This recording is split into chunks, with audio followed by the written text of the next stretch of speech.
आज हम डिस्कस करने वाले हैं मैप्स का पार्ट फर्स्ट। ये क्लास 6 का ज्योग्राफी का चैप्टर 4 चल रहा है और इसका पार्ट फर्स्ट हमने कवर कर लिया है, जिसका लिंक मैं इसी वीडियो के डिस्क्रिप्शन में दे दूंगी, तो आप वहां से जाकर के पार्ट फर्स्ट को देख सकते हैं। ठीक है, इसमें कई सारे टॉपिक हमने कवर कर लिए थे, जैसे टाइप ऑफ मैप्स हो गया था, पॉलिटिकल मैप्स हो गया था, फिजिकल मैप हो गया था, और अब हम इसमें डिस्कस करने वाले हैं थीमेटिक मैप। ठीक है, थीमेटिक मैप क्या होते हैं? They provide us specific information such as representing climatic condition, distribution of minerals, crop, industries, population, vegetation, transportation, etc. They are also called distribution map. Such map can be seen in atlas. तो अब यहाँ पे आप देख सकते हैं कि जो थीमेटिक मैप है उसको डिस्ट्रीब्यूशन मैप भी कहा जाता है। वीडियो में आगे बढ़े इससे पहले चैनल को सब्सक्राइब कर लें, वीडियो को लाइक कर लें, और जो भी आपको प्रॉब्लम हो रही है चैप्टर पढ़ने में या कोई दिक्कत आ रही है या कुछ नहीं समझ आ रहा है तो उसको मुझे कमेंट सेक्शन में मेंशन करके आप बता सकते हैं। ठीक है, इसके अलावा मैं मैथ्स हो गया और इंग्लिश की भी वीडियो भी अपलोड कर रही हूँ, तो उन्हें भी आप प्लेलिस्ट पे जा करके देख सकते हैं चैनल पे। ठीक है, चलिए फटाफट से कंटिन्यू करते हैं थीमेटिक मैप को। तो ये क्या करते हैं? ये एक स्पेसिफिक इन्फॉर्मेशन प्रोवाइड करते हैं। स्पेसिफिक इन्फॉर्मेशन का मतलब क्या हो गया? किसी पर्टिकुलर जगह के बारे में इंफॉर्मेशन प्रोवाइड करते हैं। ठीक है, उस जगह पे क्या हो रहा है, such as representative climate condition. जैसे क्लाइमेट कंडीशन क्या है, जिस पर्टिकुलर स्टेट की क्लाइमेट कंडीशन क्या है, उस स्टेट पे जो बाकी की जो जगह हैं वहाँ पे मौसम कैसा कैसा रहेगा। डिस्ट्रीब्यूशन ऑफ मिनरल्स, किसी पर्टिकुलर स्टेट में जो मिनरल्स हैं, जो खनिज हैं, वो किस किस जगह पे मिल रहे हैं। क्रॉप्स, वहाँ पे फसलें किस तरह की उगाई जा रही हैं। इंडस्ट्रीज़ किस तरह की बनी हुई हैं। वहाँ की पॉपुलेशन यानी कि जनसंख्या क्या है। वेजिटेशन लाइफ क्या है। वहाँ ट्रांसपोर्टेशन के लिए क्या यूज़ किया जाता है, या ट्रांसपोर्टेशन के लिए कौन सा रूट यूज़ किया जाता है। तो वो सारा का सारा इन्फॉर्मेशन कहाँ मिलती है हमको? थीमेटिक मैप में। और इसे डिस्ट्रीब्यूशन मैप भी कहा जाता है क्योंकि ये डिस्ट्रीब्यूटेड होता है, अलग अलग पार्ट में डिवाइड होता है। Such maps can be seen in atlas, और इस तरह के मैप को हम एटलस में देख सकते हैं। एटलस हमने डिस्कस किया था कि एटलस क्या होती है? मैप्स की एक बुक होती है जिसमें कई सारे मैप इकट्ठा होते हैं, जिन्हें हम एक बार में देख सकते हैं। ठीक है, नेक्स्ट हो गया हमारा टोपोग्राफिक मैप और सर्वे मैप। ठीक है, इसे सर्वे मैप भी कहा जाता है और टोपोग्राफिक मैप भी कहा जाता है। अब इसमें क्या किया जाता है?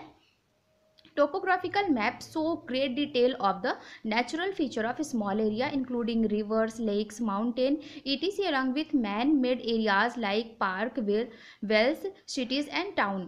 अच्छा, यहाँ पे कुछ मैं पिक्चर्स, जो भी टॉपिक क्लियर कर रही हूँ उसके बारे में कुछ पिक्चर्स मैं यहाँ पे डाल रही हूँ, जिसको देख करके आप इसके बारे में और अच्छे से क्लैरिफाई कर सकते हैं कि मतलब ये कैसे होते हैं, इस तरह के मैप को ना कैसे डिज़ाइन किया जाता है।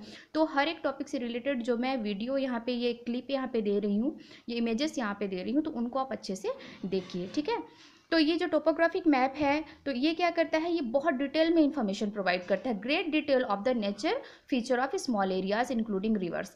ठीक है ना, तो बहुत सारे जो जैसे नदियाँ हो गई, किसी भी पर्टिकुलर एरिया पे नदियाँ हो गई, झील हो गई, माउंटेन्स हो गए, तो जो नेचुरल चीज़ें प्रोवाइड करी जाती हैं उनके बारे में डिटेल इन्फॉर्मेशन प्रोवाइड किए जाते हैं। साथ ही क्या होता है? मैन मेड एरियाज़, जैसे जो लोगों ने बनाई है, तो नेचुरल चीज़ें जो बनी हुई है उनके बारे में तो इन्फॉर्मेशन देते ही हैं, लेकिन जो लोगों ने बनाए हैं जैसे पार्क, वो तो मैन मेड है। वेल, कुएँ वगैरह जो है तो वो ह्यूमंस के द्वारा बनाए जाते हैं। सिटीज़ वगैरह, टाउन्स, तो इनकी इन्फॉर्मेशन भी प्रोवाइड करते हैं। अब ये नेक्स्ट हमारा जो पार्ट है, कंपोनेंट ऑफ मैप, यानी कि मैप जो होते हैं ना वो किन किन चीज़ों से मिलकर के बने होते हैं। ठीक है, मैप में क्या क्या चीज़ें यूज़ करी जाती है मैप को बनाने के लिए और थोड़ा इजी बनाने के लिए कि लोग उसको अच्छे से समझें। तो चलिए देख लेते हैं इसको। All the map have some common essential element.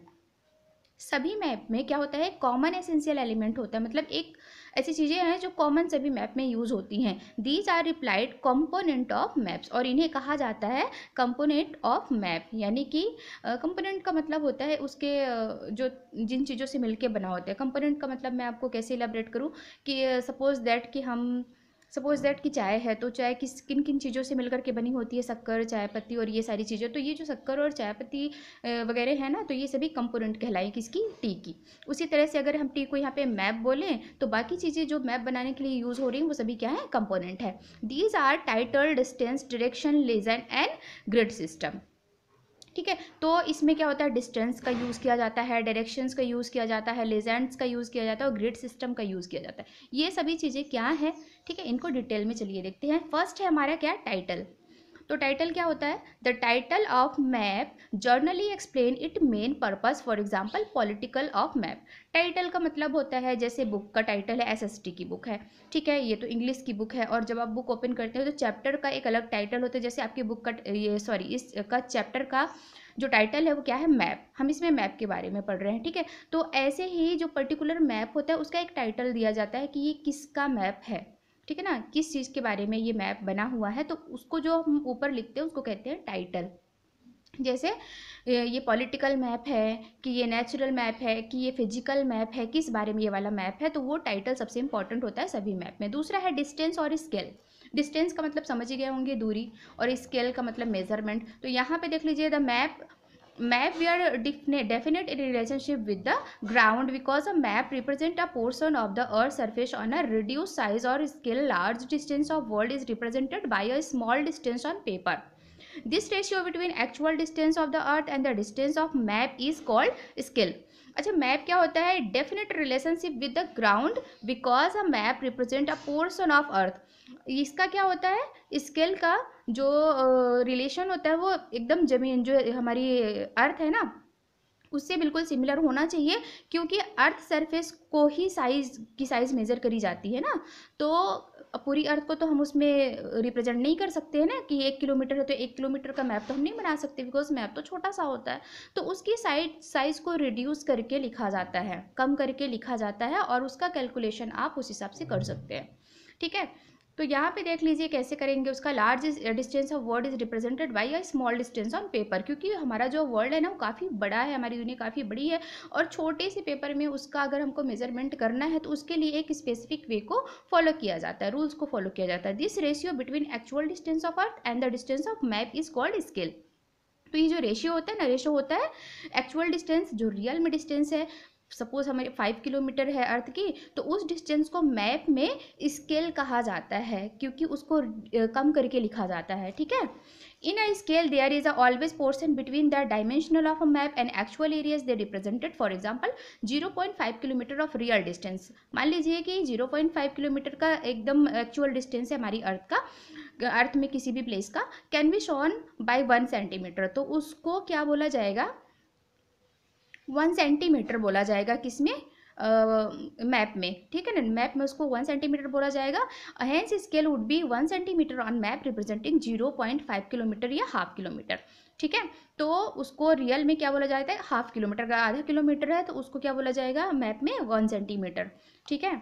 इसके बाद देखिए, when a large area like continent and world are shown on paper we use small scale. For example try measuring distance between Delhi and Beijing, they are called small scale. अच्छा, ये scale जो हम पढ़ रहे हैं इसमें एक स्मॉल स्केल भी आ गया और एक लार्ज स्केल भी आ गया, ये दो चीज़ें भी यूज होती हैं। तो फर्स्टली हमने क्या करना है, अब यहाँ तो हमने देख लिया कि जो भी डिस्टेंस है उसको एक मेजरमेंट, एक रेशियो बना लिया गया है, कि अगर 0.5 किलोमीटर है तो उसको 1 सेंटीमीटर पढ़ा जाएगा, मतलब कि आधा किलोमीटर। अगर रियल डिस्टेंस है तो उसको 1 सेंटीमीटर ही पेपर में उसको ड्रॉ किया जाएगा, ठीक है। उस हिसाब से कैलकुलेशन करके हम पता कर सकते हैं कि रियल में कितना डिस्टेंस है। अब दूसरा यहाँ पे, वेन लाइक लार्ज कॉन्टिनेंट, अगर बड़े बड़े एरिया जो है ना हमारी दुनिया वर्ल्ड में, तो उनको पेपर में कैसे शो किया जाता है, उसके लिए वेरी स्मॉल स्केल का यूज़ किया जाता है मेजरिंग डिस्टेंस के लिए। जैसे दिल्ली हो गया और बीजिंग, तो बीजिंग तो एक अलग सा हो गया है ना, और दिल्ली एक अलग हो गया, अलग जगह हो गई, और ये भी अलग जगह, और काफ़ी बड़ी बड़ी जगह हो गई है ना ये लोग, तो they are call small scale map, तो इनको स्मॉल स्केल मैप कहा जाता है, ठीक है।